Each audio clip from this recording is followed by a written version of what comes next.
All right, and we're back. Part of the process. Welcome to another episode. Today we're going to do some skies. Thank you for some of the recommendations, and for anyone that's new to the channel, welcome, where we do a lot of talking about just art process and design process. So over here I'm talking about, thinking about the sky, and overall what my thought process is that there's usually a backdrop of a gradient tone, and the sky has a bunch of cloud layers in front of it. So that's sort of the initial excuse me, sort of the initial starting point where I'm going to do the gradation. Okay, simple gradation. I'm just starting with the sampling of the tones from the photo, and then I'm going to work on arrangement of clouds and painting in the tones in the clouds.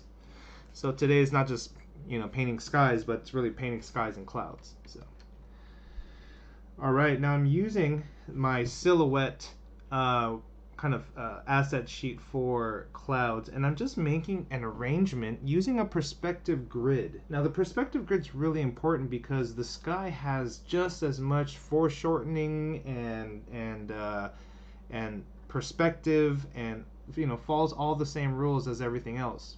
So especially when we're designing the sky, and especially in the photo reference that I have, you can see the underplane of the clouds being really pronounced by the sunset light, right? So I think that's really important. Now, as I'm arranging these cloud shapes, it's important for me to just think about basic design, areas of big, medium, and small, areas of complexity, areas of rest, and that for me starts to create a pretty interesting viewpoint, a pretty interesting at least arrangement of shapes.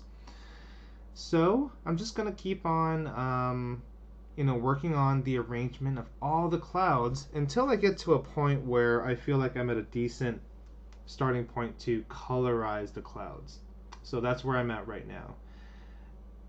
If I look at my layers, there's three main clouds. There's clouds in the background really far towards the horizon line, and then there's these scattered underplane of clouds, and then there's a side plane of the clouds. And I'm sort of making sure excuse me making sure that I apply a lot of them in that regard, in terms of lighting. So I'm just looking at the photo reference a lot. I'm making sure that I look at how the light is pronounced on the underplane of the clouds, and because I have preserved all of my silhouettes, I feel like I'm approaching this in a pretty comfortable manner, and I'm not losing the shapes.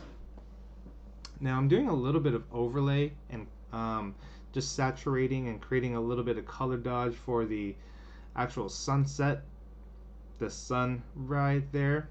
Okay, and here is my first initial pass of doing this sunset sky, and I feel like it came out pretty successful. It's not perfect, and obviously this is just a study, and studies are just meant for us to absorb the material. It's not at least for myself, I think about studies as being ways to absorb the material slowly, and the more I do studies, the closer I can get to really getting to understand it. So I'm using a little bit of smudge brush just to kind of soften up some edges, and here we have our first sky. Okay, so pretty simple in terms of thinking about it in the backdrop and having these layers of clouds that are really controlled by perspective.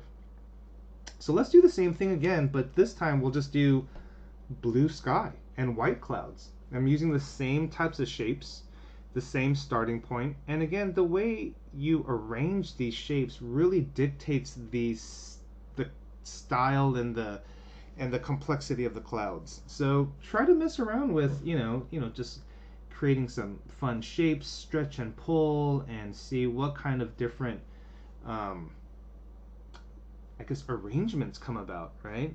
Because let's kind of face it, like when we travel around the world and we see these interesting cloud formations, it's the formation of the cloud, not just the cloud itself, that's so unique. It's the formation that it builds.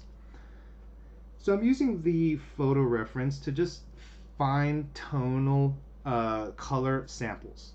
right? Like this demo is nothing to be about color theory, but just more about how do I like to paint clouds and skies, and what's the kind of the shorthand to kind of getting that in there.